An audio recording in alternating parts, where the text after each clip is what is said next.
We have seen that the Rasmussen model of behaviour gives rise to various types of error.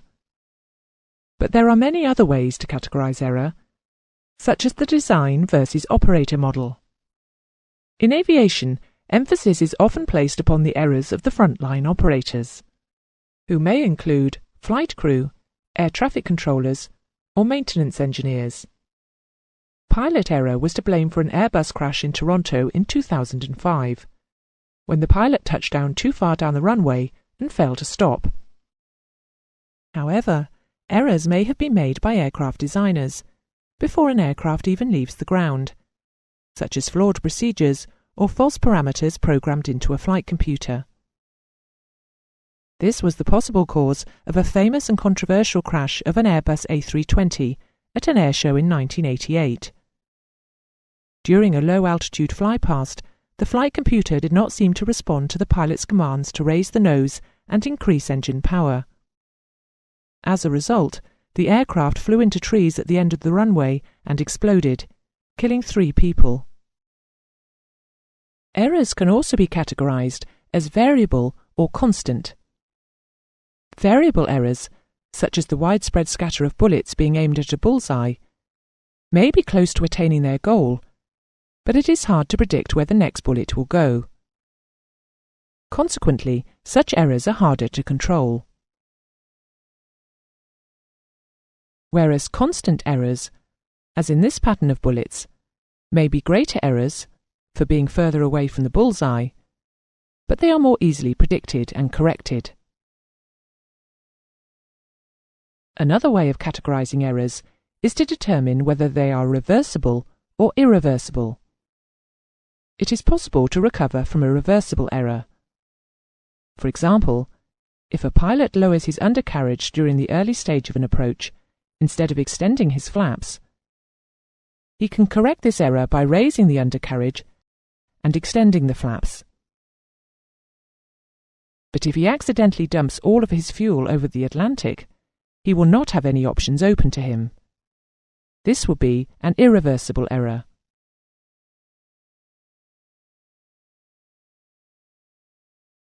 Finally, on the subject of errors, we can look at one of the many strategies employed to reduce human error. A leading author in this area is Professor James Reason. He has designed a system called Defense in Depth, or the Swiss cheese model, which is intended to eliminate errors within complex organizations. Here we see a list of possible causes of errors during a flight, depicted as passing through a slice of Swiss cheese, which is full of holes. In order to avoid an error cause, such as defective ATC equipment, defences, such as spare equipment, should be built into a system at all stages, so that no single error or hole should be catastrophic. Here, we see how each of the error causes is matched by control measures.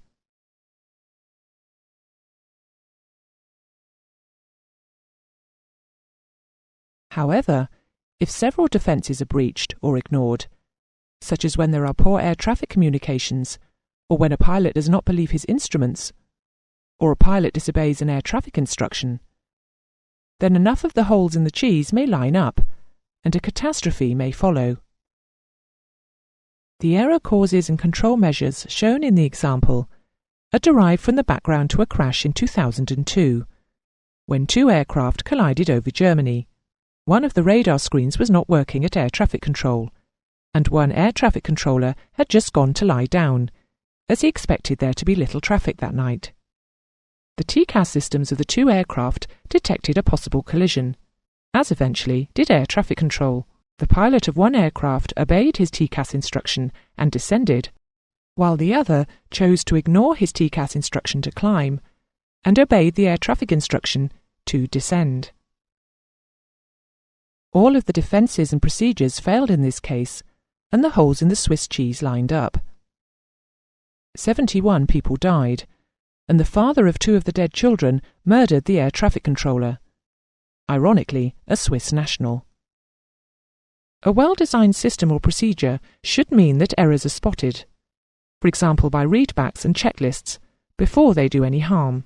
Extra margins of safety in equipment design and the duplication of equipment provision, known as redundancy, should mean that the failure of one piece of equipment should not be catastrophic.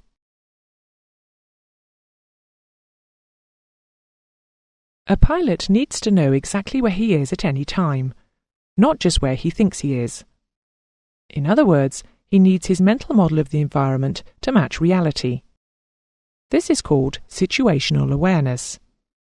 Situational awareness does not refer merely to the aircraft's location, but also to how the aircraft is performing and how the pilot and his crew colleagues are performing. In order to achieve this state of awareness, it is necessary to avoid visual illusions, to avoid slips and errors, to be alive to forthcoming risks, and to form a correct perception of one's environment. In other words, one needs to be on top of one's flying.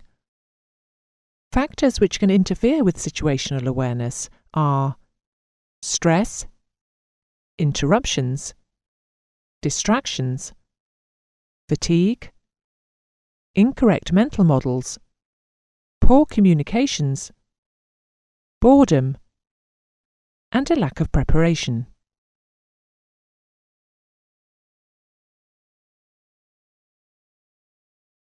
Indicators that situational awareness has been lost would include confusion, fixation on a single item, hurried speech or actions, rushing checks and procedures, straying from approved procedures, taking shortcuts, impatience and mood swings, a sudden decline in flying skills, asking leading questions, unexplained discrepancies between instruments, unusual timing, unexpected results to actions, and a sensation that something feels wrong.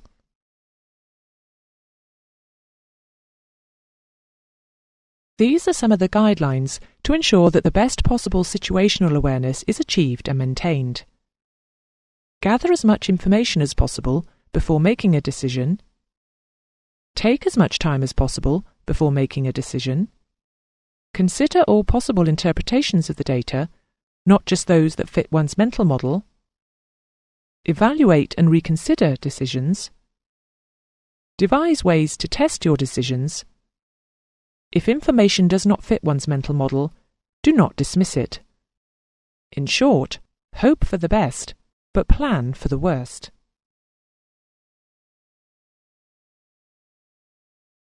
We have just seen that all sorts of factors can cause one to make errors. One of the factors which should cause one to make fewer errors and improve performance is motivation. There is no standard definition of motivation, but we can see from this selection of definitions that there must be a reason for trying to achieve a goal. Click on each circle to reveal the statement.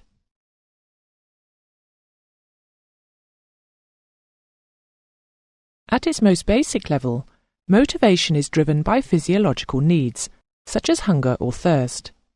However, the situation is rarely quite so clearly defined. For example, a woman's hunger drive may be modified by conflicting motivation to remain slim. This in turn may be modified, when dining out as a guest, by a desire not to offend the host by rejecting part of a meal. Thus, it is important to understand that a behaviour pattern may be governed by several, often conflicting motives.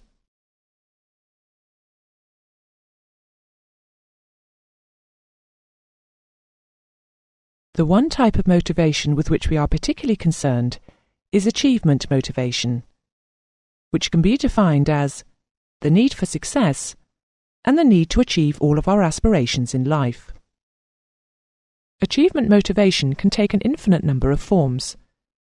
For example, a pilot's aspiration to be a check captain, or to be the best swimmer in the club or the world, or to have a stable family. These aspirations drive us all in different ways, and with different degrees of conviction and determination. Motivation can have bad effects as well as the obvious good ones. For instance, ruling the world, as an ambition, may produce a certain resentment in others. On a lesser scale, a commander who is determined to land at the destination airport, regardless of weather conditions, is putting his crew and passengers at risk. Such behaviour is described as having extreme achievement motivation. And although it may produce spectacular results, It is also dangerous. Another danger can occur when an individual who is driven by extreme achievement motivation meets an obstruction, such as a dissenting first officer.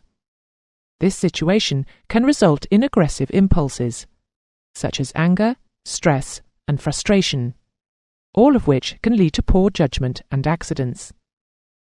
It is because of such personality problems, as well as for other reasons, that the practice of crew resource management has been developed, a topic which we will come to later.